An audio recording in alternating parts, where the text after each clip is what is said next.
Hi guys, thank you so much for watching being zoologist. और आज हम लोग महाराष्ट्र स्टेट एग्जाम का जो पेपर था 27 दिसंबर को, उसकी वो paper number 2 from life sciences कुछ क्वेश्चंस डिस्कस करने जा रहे हैं। तो ऑलरेडी मैंने एक वीडियो बनाई थी उसमें कि मैंने कुछ क्वेश्चंस के आंसर आप लोगों को गलती से गलत बताए थे। तो जब मैंने आप लोगों की कमेंट्स पढ़ी तो मुझे समझ में आया कि नहीं, मे बी कुछ क्वेश्चंस के आंसर रॉन्ग हो चुके हैं। उसके करेक्शंस के साथ मैंने वीडियो पोस्ट कर दी है, तो अगर आप लोगों ने देखा नहीं होगा तो आप लोग देख सकते हो। और उस वीडियो में मैं एक क्वेश्चन डालना भूल गई जिसका एक्सप्लेनेशन अभी हम लोग देखेंगे। So guys, this is the question.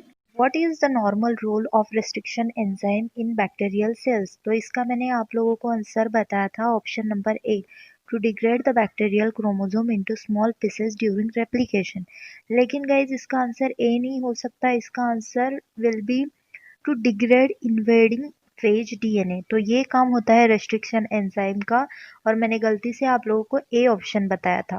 तो प्लीज नोट दैट यहाँ पे option B will be our correct answer. और जैसा कि मैंने आप लोगों को प्रीवियस वीडियो में भी बताया था कि अगर आपको लगे कि आंसर में कुछ गलती है, या यू फील दैट आंसर में भी मैंने जो बताया वो नहीं कुछ अलग है, तो गाइज आप लोगों का फीडबैक जो है वो कमेंट बॉक्स में आप दे सकते हो, जिससे कि हम लोग करेक्ट आंसर तक पहुंच पाएंगे। क्योंकि ऑफिशियल आंसर की तो अभी तक आई नहीं है, तो हम लोगों को प्रेडिक्शन के साथ ही चलना पड़ेगा। अगर आपको लगता है कि नहीं इसका आंसर ये होना चाहिए, तो आपका पॉइंट ऑफ व्यू मेरे साथ शेयर किया करो, सो दैट हम लोग उस पॉइंट ऑफ व्यू से भी सोचेंगे। तो आगे का क्वेश्चन देख लेते हैं हम लोग। I hope it is visible for you.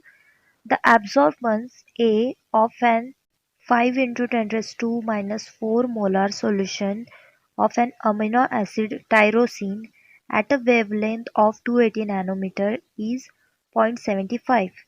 The path length of the cuvette is 1 centimeter. And then what is the molar absorption coefficient? तो यहाँ पे हम लोगों को इप्सिलॉन फाइंड आउट करना है।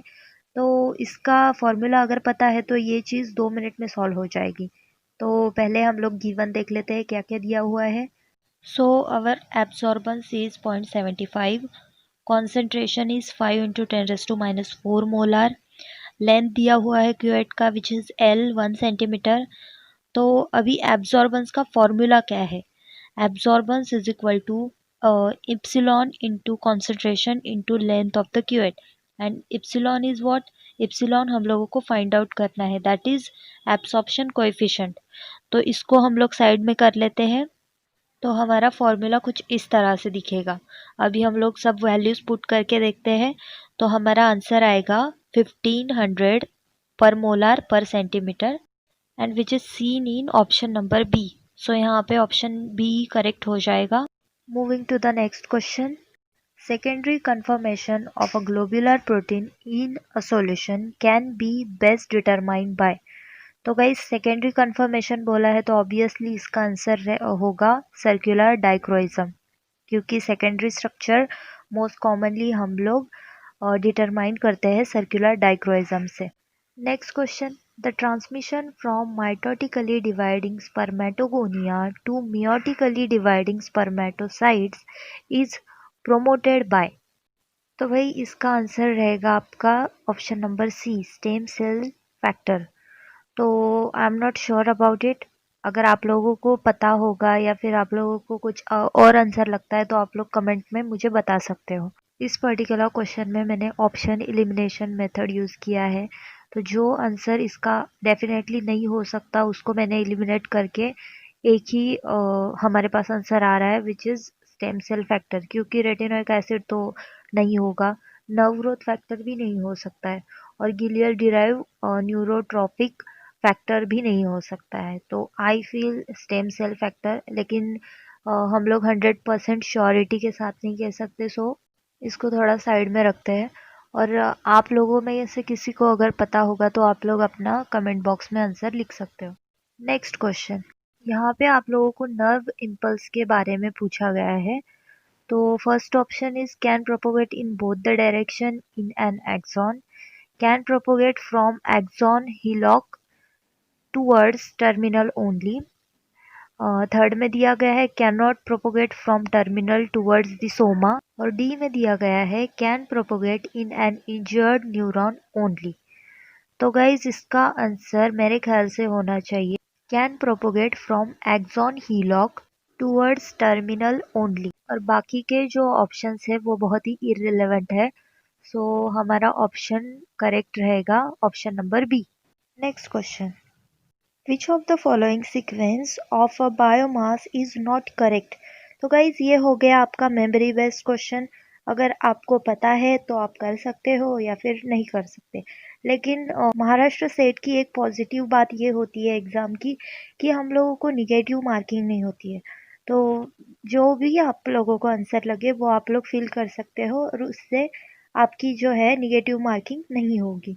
सो एक पॉजिटिव पॉइंट होता है, वो निगेटिव मार्किंग नहीं रहती है। तो यहाँ पे हम लोग अगर हमें थोड़ा सा भी पता है तो हम लोग इसका आंसर कर सकते हैं। तो यहाँ पे नॉट करेक्ट पूछा है। अगर आप लोगों को बाकी का नहीं पता लेकिन आप लोगों को पता है कि velds is a type of grassland, तो भी आप लोग ये आंसर सही कर सकते हो, क्योंकि हमें पता है ट्रॉपिकल रेन फॉरेस्ट जो होता है उसका बायोमास सबसे ज़्यादा होता है। लेकिन यहाँ पे क्या दिया हुआ है, पहले वेल्ड्स दिया हुआ है उसके बाद जो है ट्रॉपिकल रेन फॉरेस्ट दिया हुआ है। तो ये हमारा इनकरेक्ट सीक्वेंस हो जाएगा। So our answer will be option number C. Next question, the radio active iodine I-131 has a half-life of 8 days. The amount of 0.5 gram sample left after 32 days would be। तो यहाँ पे आप लोगों को options दिए हैं, तो देखते हैं इसे सॉल्व कैसे करना है हम लोगों को। तो गाइस सबसे पहले हम लोगों को पता होना चाहिए कि हाफ लाइफ क्या होती है। तो हाफ लाइफ तो बहुत सिंपल सा फंडा है, नाम में ही उसका दिया हुआ है हाफ लाइफ, मतलब कि कोई भी रेडियो एक्टिव मास उसका रिडक्शन हो जाना 50% तक, मतलब हाफ हो जाना उसका रिडक्शन। तो यहाँ पे आयोडीन की हाफ लाइफ दी है हम लोगों को 8 डेज, मतलब वो 50% तक रिड्यूस हो जा रहा है 8 डेज में।